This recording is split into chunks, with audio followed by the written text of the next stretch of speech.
The Mercedes Master Plan. Sacrifice 2025 to dominate 2026.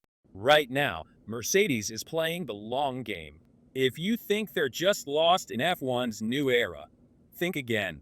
The Silver Arrows aren't just stepping back, they're preparing to strike when it matters most. 2026. With a full regulation reset coming, Mercedes is willing to sacrifice 2025 to make sure they dominate from the first lap of the new era. But why would they give up a whole season? Here's the master plan. Remember when Red Bull put all their faith in a teenage Max Verstappen? Mercedes is about to do the same with Kimi Antonelli. The 17-year-old Italian prodigy is being lined up as the future of Mercedes.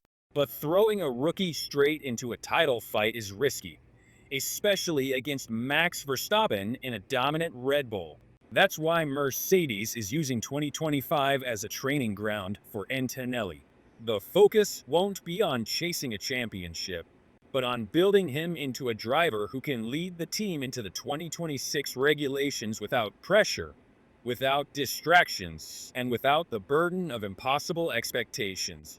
By the time 2026 arrives, Antonelli won't be a rookie anymore. He'll be a battle-hardened weapon, ready to take on the world. The real war starts in 2026. That's when F1's engine formula gets a massive reset, shifting to a 50-50 hybrid system and putting all manufacturers on level ground. Mercedes has seen this playbook before. They dominated the 2014 hybrid era because they started preparing years in advance. And they're about to do it again. Here's where it gets interesting. The 2026 regulations bring a completely new power unit formula, which heavily focuses on electrical energy, a 50-50 hybrid split, and a level playing field for manufacturers. They've learned from their mistakes in the turbo hybrid era, where Red Bull and Honda caught up in 2021, and are now working in the shadows to create the most powerful and efficient hybrid engine on the F1 grid. James Allison, the technical director of Mercedes, said to Sky Sports at Imola last year, "I wasn't in the team in the run-up to 2014, when the new generation of power units were being concocted, and the enormous push to make them a reality was taking place. But those of us in the team who were tell me that the feeling is very similar.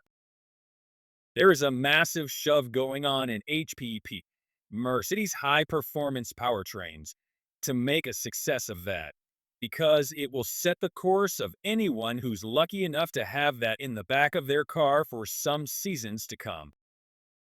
We're lucky that we will be on the receiving end of all the good investment they are making on our joint behalf. Let's be honest, the W16 won't be Mercedes' priority in 2025. They'll still develop it, push for podiums, maybe even grab a win.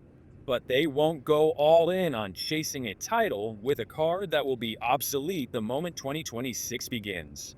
Instead, Mercedes will use the 2025 season as a real-world testing ground. They'll focus on developing concepts, gathering data, and preparing for the next big reset. By taking the pressure off 2025, they set themselves up for the ultimate payoff in 2026. What do you think? Don't forget to like, comment, and subscribe. Thanks for watching Racing for One.